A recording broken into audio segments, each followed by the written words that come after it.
Ọ ka bụkwa mụnwa onye nke gị nwaada Agbaroma Ụzọmmiri. Ana m asị ka tata bụ afọ maala anyị mma, ka afọ fọtara anyị ndụ, ka afọ fọtara anyị udo, ka afọ fọtara anyị agamniru, ka afọ fọtara anyị anyị eri fọgbu ihe ya eri anyị. A sị m na onye ọbụla na-achụ anyị nwe ada ma onye anyị na-achụ nwe ada.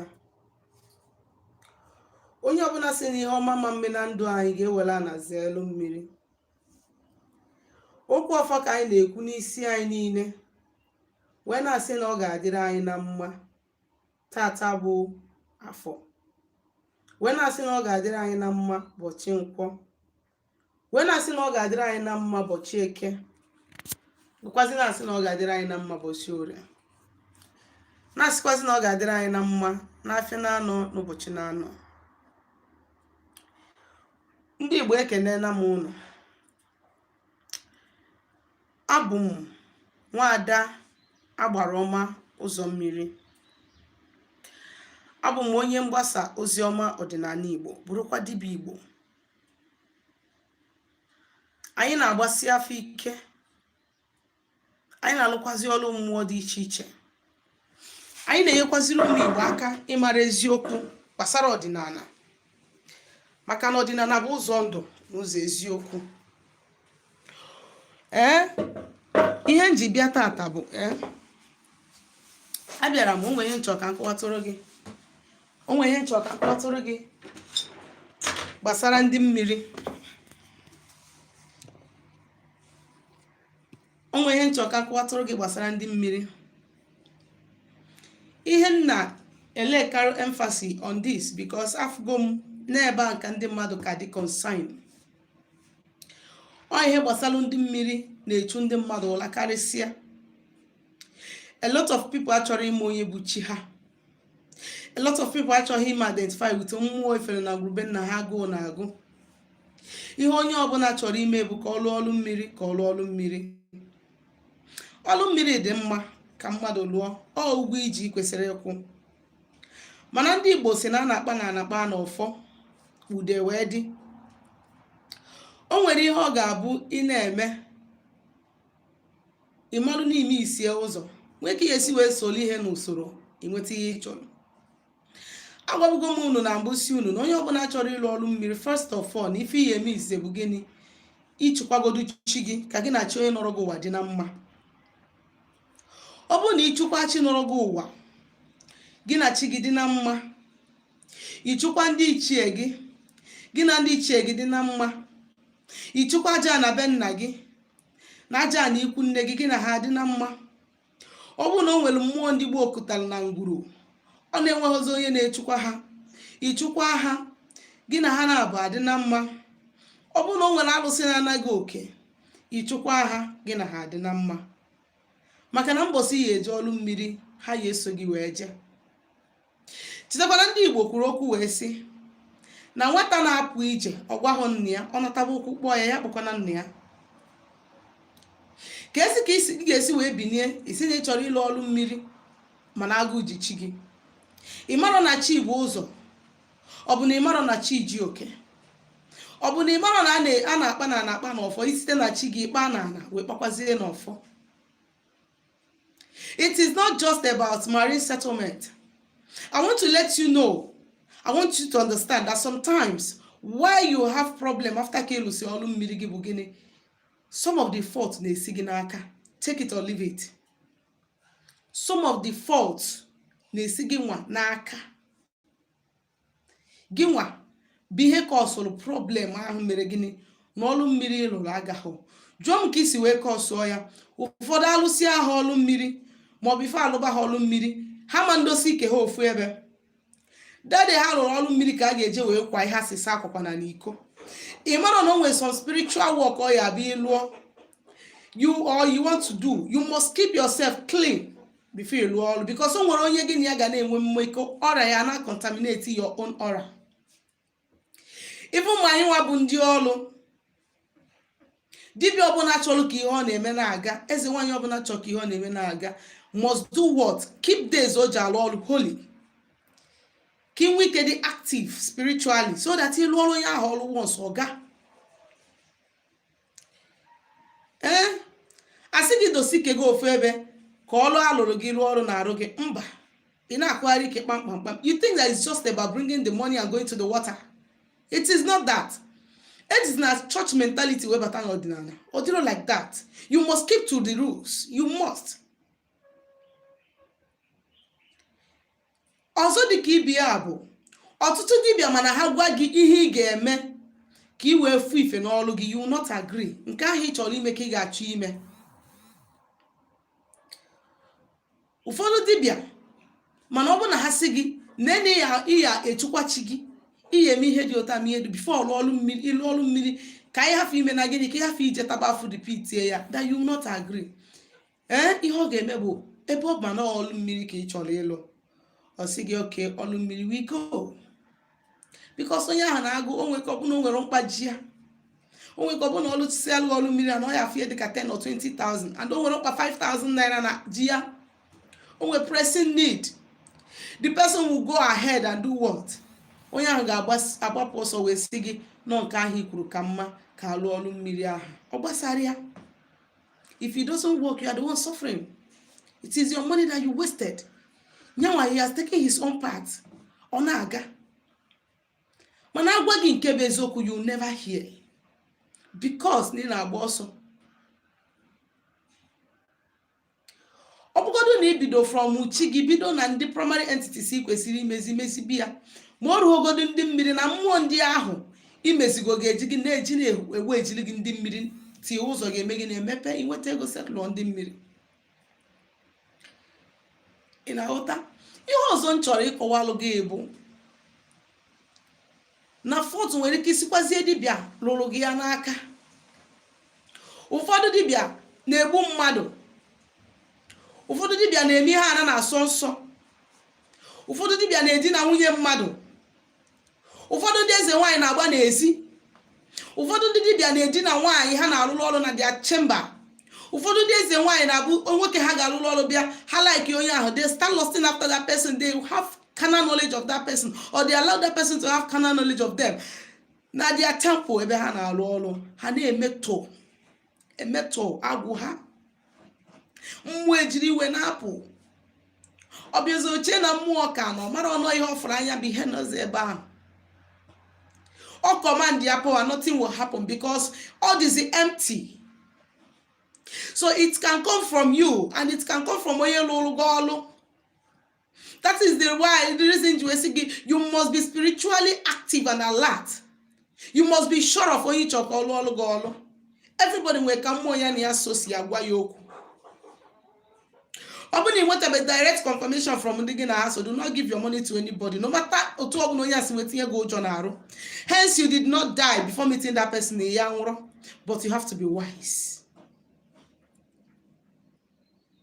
Ihe m na-achọ ịkọwalụ gị bụ na ọtụtụ mgbe ka ndị mmadụ na-eji eme gịnị, o nwere ka ọ bụrụ ibu ndị ọgbọnuke ka e buru gị, asị gị na a ga-ebupụ ya n'ezi. O nwere ka ọ bụrụ nọọ ile ọma ka na-ekpelu gị, but na onye ahụ ga-agwa gị n'ọrụ mmiri. Ihe m chọrọ ịkọwalụ gị bụ now how to know when you are doing the proper marine settlement. Mgbe ị ya ama mgbe a na-akwụrụ gị ngọ, mgbe ọ wụ ọrụ mmiri ka a na-alụlụ gị, na mgbe ọ bụ ile ọma ka a na-ekpelu gị. I have the practical view. Very soon, in less than few minutes, I will be off to the water.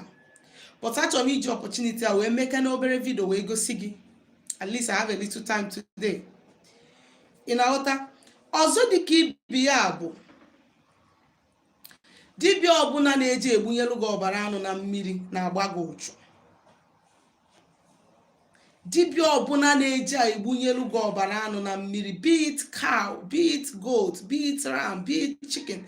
Dibia ọbụna na-eji ebunyelu gị ọbara anụ na mmiri na-agba gị ụchụ. And when they will rise, when the water forces will rise against you, I adịghị ka movie. Ndị mmiri na-asọ ọbara nsọ. Onye akpatara ije na nnekwu mmiri onwelu mmiri bụ arụsị nnekwu. We have some mmiri dị ụta na my place. Ọ bụrụ na ị na-egbu mmadụ, ị nwere ike gị ya nso. Ọ bụrụ na ị na-enye nsị ma nga ya nso, ịga mmiri erie gị, mmiri eyie gị nnukwu egwu ịfụnanya gị. Ọhịa ya ka ị ga-eji wee ma na mmiri na-asọ ọbara nsọ. As pure as it is, ihe ọ chọrọ bụ ihe dị pure. Onye akpata na nwaanyị na-afụ nsọ anaghị eje na mmiri. Nwaanyị nọ na nsọ anaghị eje na mmiri. Onye kpatara na ọ bụrụ na gị na nwoke nwelu mmekọ, before you go to the water, you cleanse yourself, because you must be pure.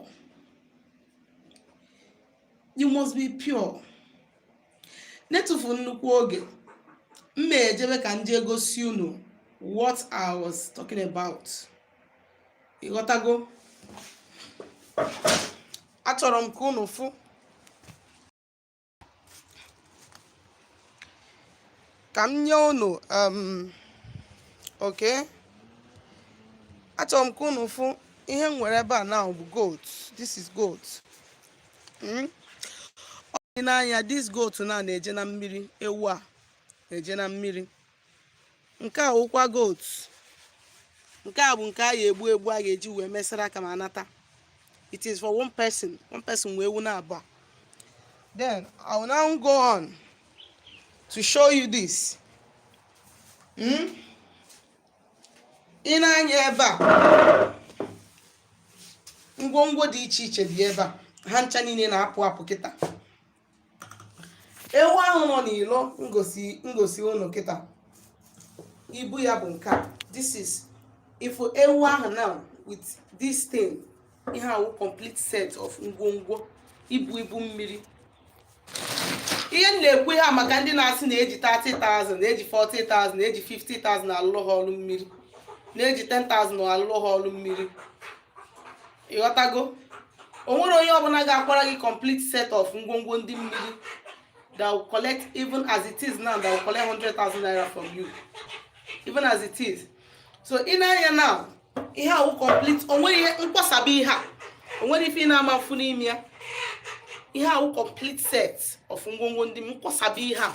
There is nothing you will not see under. O nwere ife na-adọrọ n'ime ya. Nkwasabi ya ụtọ dịcha step by step. Ndị akwasị ya, ị ga na-afụ different things under it. Ihe a bụ gịnị? Ihe a ka a na-akpọ gịnị? Ibu mmiri. This one will ibu mmiri. You get it? This is called ibu mmiri. Ị na-anya na nke a kịta, ifu na nke a dị smaller. Ịghọtago? Nke a kịta now dị smaller. This one dị smaller now. Ihe ahụ bụ ibu ndị ọgbọ n'uke. Nke a na-adọ ya n'ụzọ, nke a bụ aja ụzọ ka ọ bụ. Ị na-ekwasị anya ebe a, ị ga-afụkwa ibu ọzọ. Ị na-anya ifu na ngwongwo dị iche iche nọ n'ime ya. Ihe awụ ihe a na-akpọ ibu ndị ọgba nje enu ana. Ọ bụrụ na ị setụlụọ ndị mmiri a, ị setụlụọ ndị a, is as good as na ịlụ ha ọlụ mmiri. Ọ bụrụ na ị nwere ndị ọgba nje enu ana, ọ na ị nwere ndị otu enu ana, ibupụghoro ha ibu ha n'ụzọ. Adị setụlụgo ndị mmiri, mara na onwere isi. Ọ ga-adịkwa gị ka a ga-asị, dịka gị na-enwekwe sign as though no dị mmiri ma nwaanyị mmiri na-enye gị nsogbu. Onye kpatara a na-agba afa echeke, because ọ bụrụ mmadụ niile na-enwe connection with ndị ọgba nje enu ana. Ọ bụrụ mmadụ niile na-enwe connection. O nwere ndị bụ sọsọ ndị mmiri na-enye ha nsogbu. O nwere ndị bụ ndị mmiri na ndị ọgba nje enu ana. Like onye anyị chọrọ ịlụ ọrụ n'isi ya kịta nwere ndị mmiri, nwekwa ndị enu ana. Ndị mmiri na-enye ya nsogbu, ndị enu ana na-enye ya nsogbu. Onye maka nju ụfọdụ dibịa na ihe ka a na-akwalụ mmadụ as more ibu ndị ọgba nje enu ana. I am not trying to condemn anybody here, but ihe m na-achọ ịkọwalụ gị bụ ka ị mara ihe ị na-eme. Whenever you are doing whatever, be sure of ihe ị na-eme. You understand? Ka ị mara ihe ị na-eme. Ka hapụ ị na-eresi gị enwe n'ọnụ adaka. Ka hapụ ị na-eresi gị enwe n'ọnụ adaka. You get it? Mgbe ị na-eme ihe, you know, be sure of this thing. This is what I am doing. This is what I am going into. This is what I want. And I am getting results from it. You understand? So ihe na-achị kọwalụ gị tata bụ ihe na-abụ ka m jiri ohere a wee kọwalụ gị. a na-eme na kwam na ị chọrọ ịlụ ọrụ mmiri na a na-akwado n'ọrụ mmiri. Ọrụ mmiri abụrụ ọgụ agba aka eje. O nwere a lot of dibia na-adị ekwe alụ ya because na ego adịrị ya. Not just na ego adịrị ya, ọ bụrụ naanị na ego adịrị ya mere ọtụtụ dibia anaghị alụ ya, but gịnị na ọ bụrụ dibia niile ji ọfọ mmiri. Because ọ bụrụ na iji ọfọ mmiri, you must be upright. Ị ga-ejide ọfọ na ogo. You must be pure. Iwe jide ọfọ mmiri. You understand? Ọ bụrụ dibia niile na-alụ ya. Iwocha most of dibia na-agwọ ọgwụ anaghị alụ ọrụ mmiri. Hardly. Olesi m na onye ahụ masịkwa ụdị ọgwụ ọ na-agwọ. Mana dibia ọbụla ịfụ na-akụ nsị na-egbu ndị mmadụ, they don't go to water. Olesi m na onwe mmiri a na-akpọ ajọ iyi. Enwere ya na my place. Onwe mmiri a na-akpọ ajọ iyi. Mmiri ahụ iji ebe ahụ kọmandị ya gbuo mmadụ, ogbuoro gị mmadụ kịta. Ozugbo ife ya n'anya gị. Ụdị mmiri ahụ bụ mmiri ha na-erikọ with. Mana ọ bụrụ na mmiri na-azọ ndụ, they don't go there. So ihe na-achịkọwalụ gị n'ihe a niile bụ ihe a niile a na-eme gain adịrị ya. Ma ọlụ mmiri a, there is no profit there.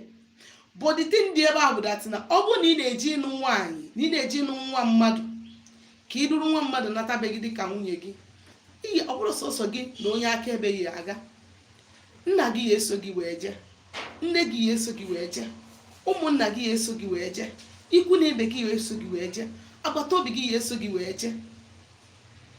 Ọ bụrụ na ị bụ onye ya na igwe obodo unu na-erikọ, igwe ga-aga ma send ya delegate ga-eso gị wee gaa.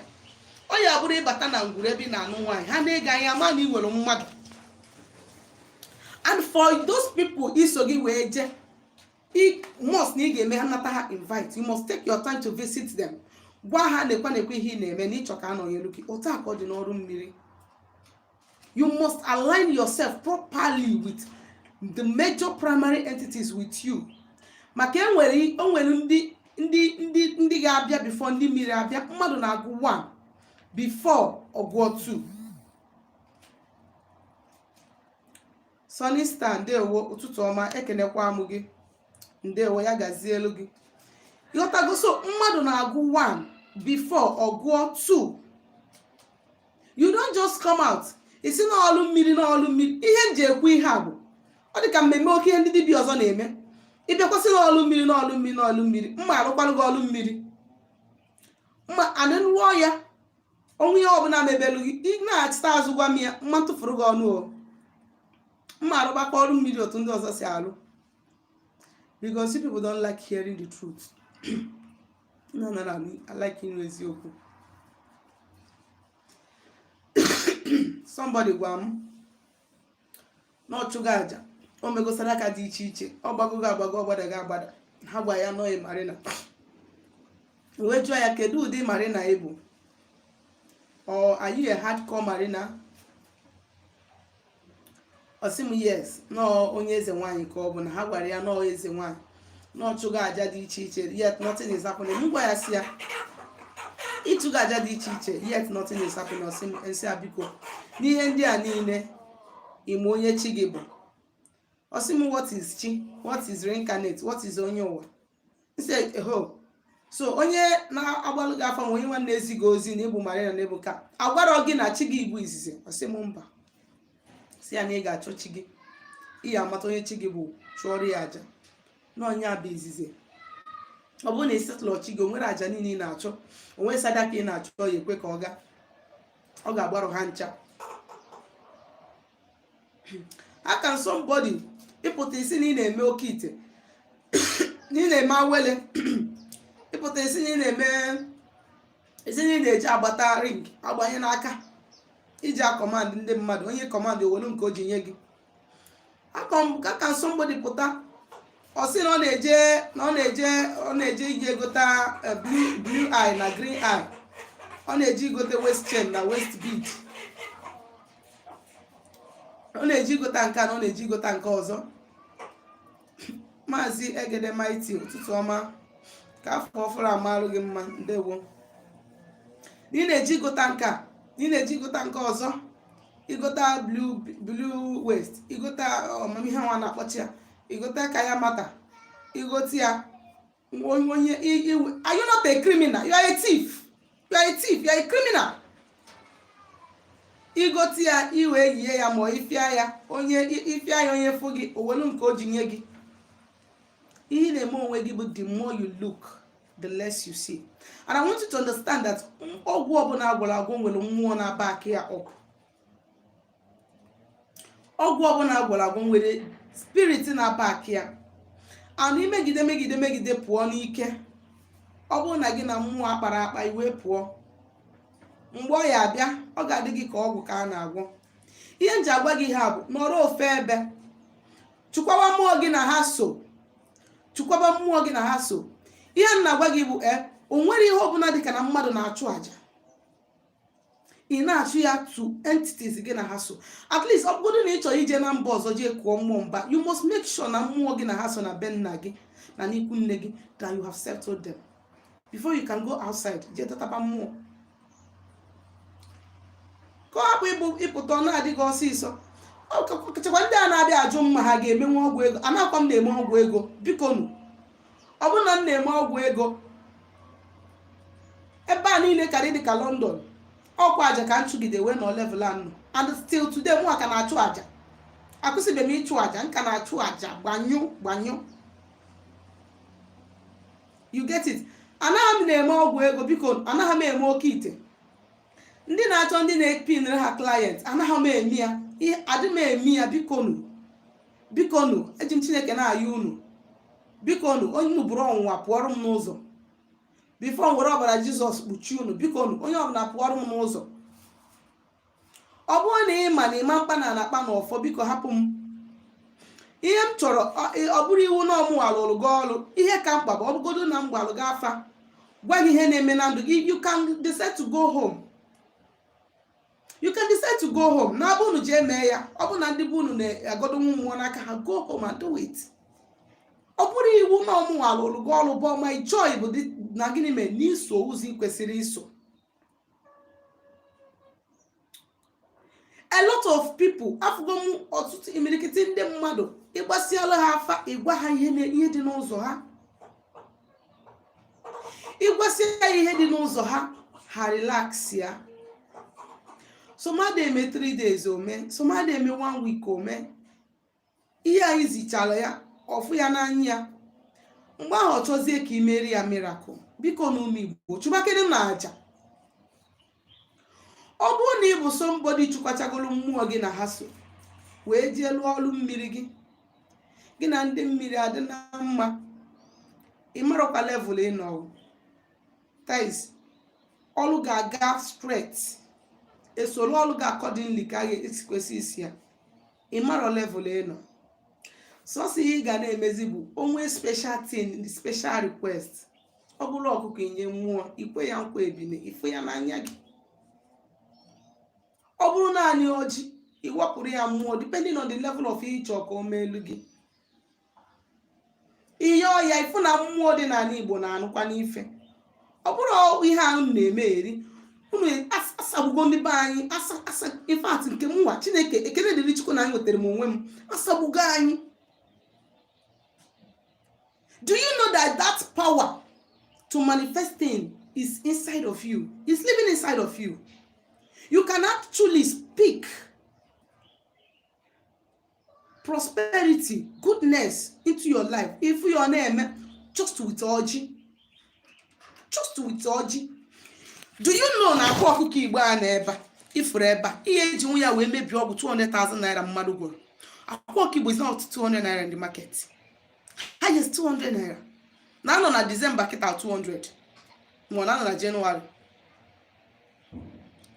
Imana akwa ọkụkọ Igbo a na ihe eji ya wee gbaa onwe isi mmadụ onye ọnwụ dị n'ụzọ ịgbachita ya azụ. Do you know that? Unu kwụsike n'ihe unu na-eme biko onye si na ọ na-achịtara azụ n'ọdịnala Igbo, you must be willing. See, ọ bụrụ na ị na-achịtara azụ n'ọdịnala, ka ị bịa lụọ ọrụ mmiri gbaa ọsọ, biko ịbịa na my WhatsApp inbox, biko gwa m na ịbịa ka ị lụọ ọrụ mmiri gbaa ọsọ. Ọ bụrụ na ịbịa gwa m biko na ịbịa ka ị lụọ ọrụ mmiri gbaa ọsọ ka mma ka m mesi wee so gị. can so be like somebody that who is not serious with his or her life.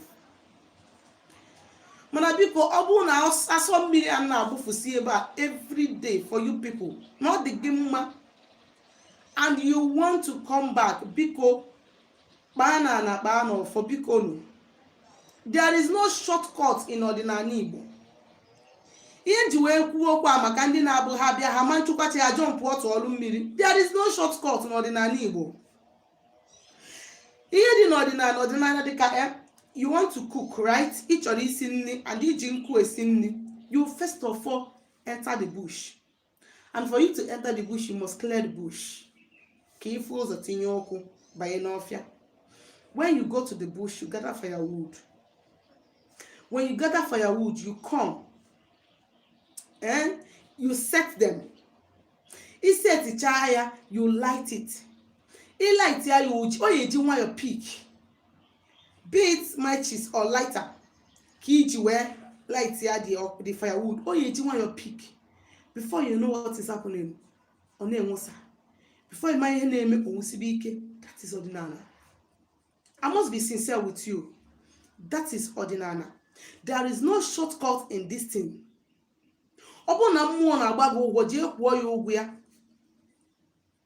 Ụfọdụ n'ime anyị na-eji aka anyị ji eso ndị mmadụ wee na-eso mmụọ. Ijiri aka iji eso mmadụ wee so mmụọ, ị nwego problem.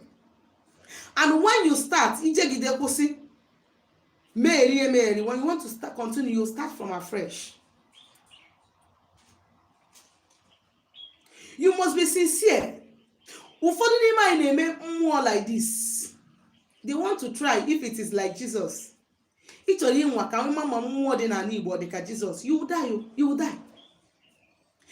coming back to ordinary and you are doing spirit like this, you will die. You will die.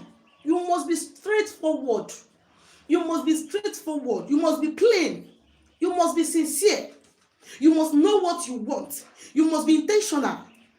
Yes, you must be. More like this. More like this. It may take your life. Oh, this is not church. This is not Jesus that you will sin against according to you people. And tomorrow you go and read Psalm 51 and you go and read Psalm 35.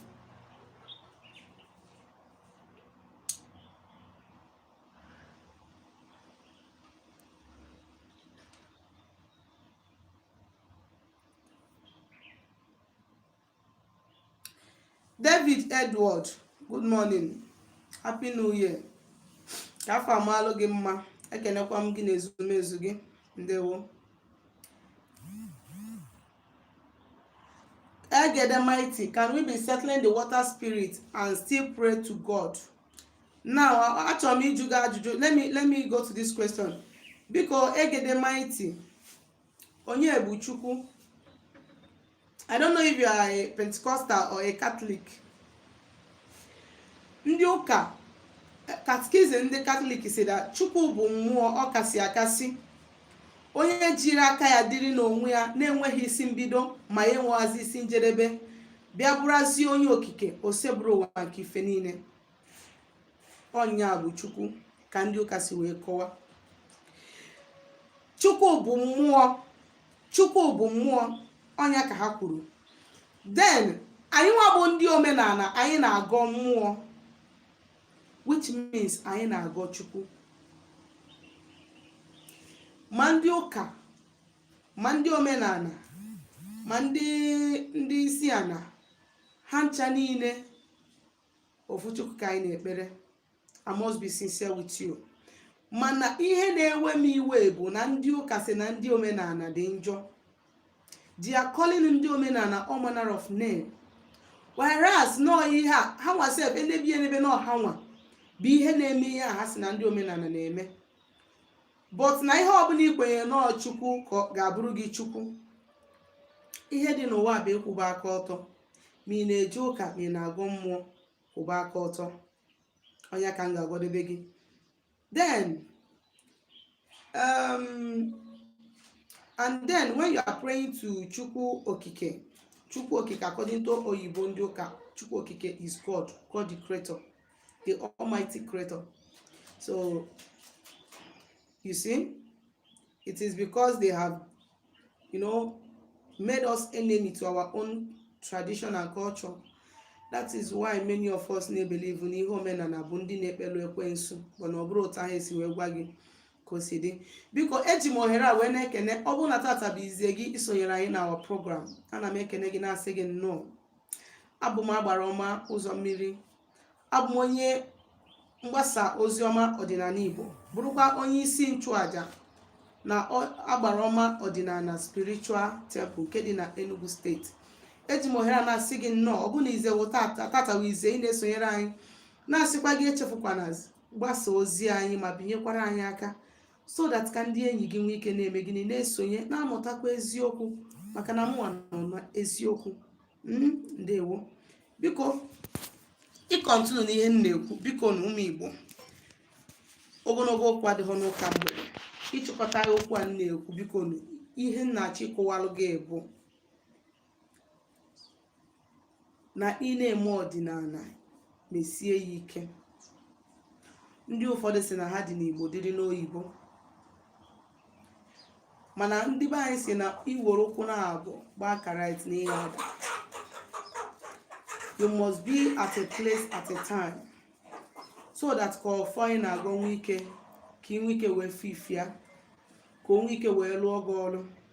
Ebe isi wee nweta nnwere onwe ịmalụ, ebe isi enweta ịdị mma ịmalụ, ebe isi enweta ịgwọ ọya ịmalụ, ebe isi enweta ịtọ na-agbụ ịmalụ.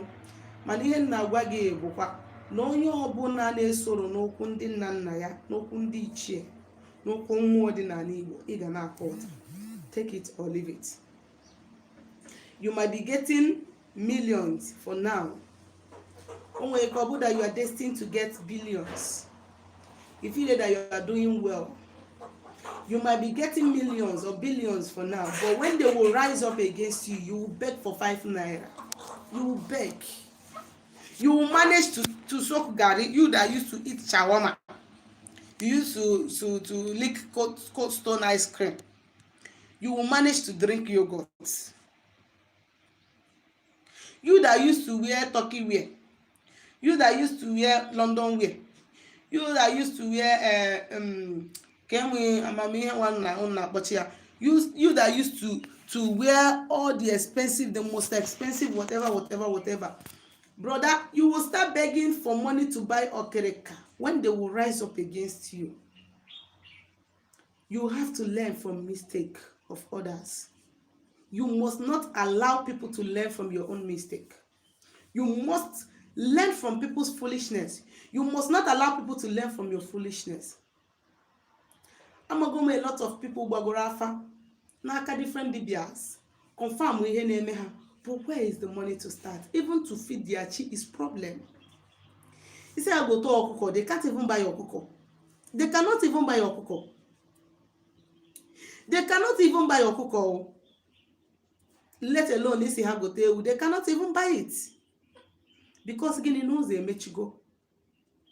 Kete ka na-enweta onwe gị, do not allow your water to stop running before you start looking for solution.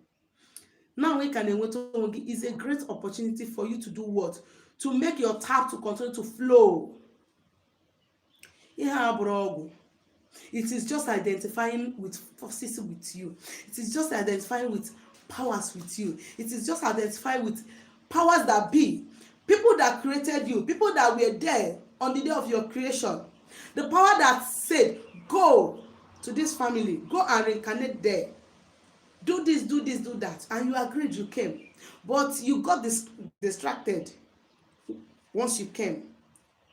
And you decided to do another thing instead of your purpose of creation. You must identify with them. The more they are staying, the more the more they are becoming angry with you. You must learn that all these spirits, they are dead people. Now say, if your father is dead, your father is among us. He's now dead. There is no more blood in his body. They are dead. There is no more blood in their body. They will need blood to survive. And you must not give them human blood. You have to give them animal blood. Because that is why the Almighty created animals, so that it can serve human needs. Biko nu ogologo okwu adịrọ n'ụka mgbede na mma eje bịa gaba ka m jee lụọ ọrụ mmiri.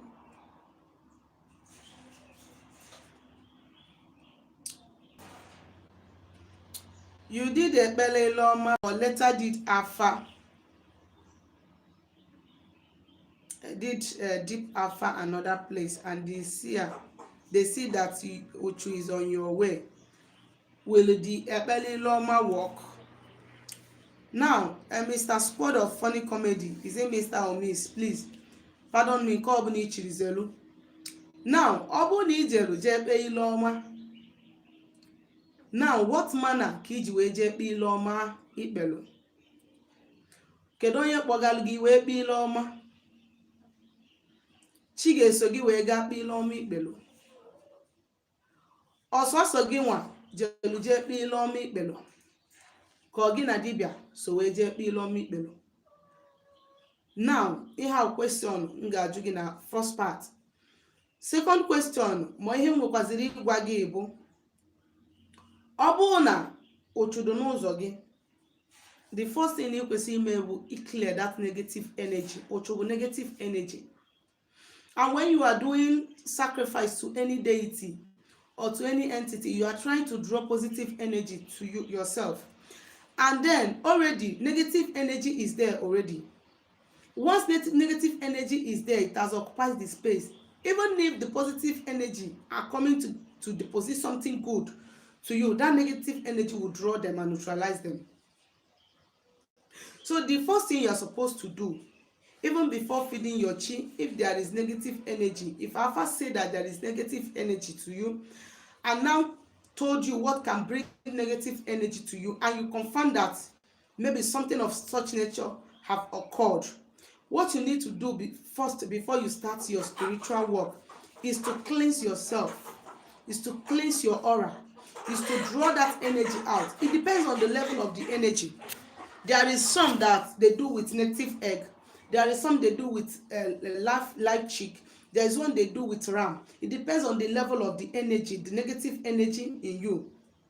That will determine the kind of material they will use for the cleansing. You understand? So, and when that thing is being transferred to that animal, before you can now start doing any spiritual work, so that once they do that cleansing, those negative energy will leave you. They will transfer it into the animal. It will leave you. You understand?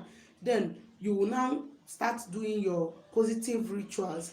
And as you are doing your positive rituals, those entities you are settling, they will be bringing blessings to you. They will be bringing good luck to you. They will be bringing favor to you. And then it will now start reflecting into your physical life. Thank you. Bikonu umunnem ekenekwa munu. Please, I will start. I'll have to go now. I want to go. Like I said before, I'm about to go to the river. I'm about to go for this work now. So I will come back. And maybe some other time tomorrow. I'm not making a promise because it's not every time that I used to have chance to come on live because of the kind of program, my engagement and my work and stuff. So, but anytime I'm going to come on live, I am going to come for question and answer. If you have any question, you ask me directly and I will give you immediate response.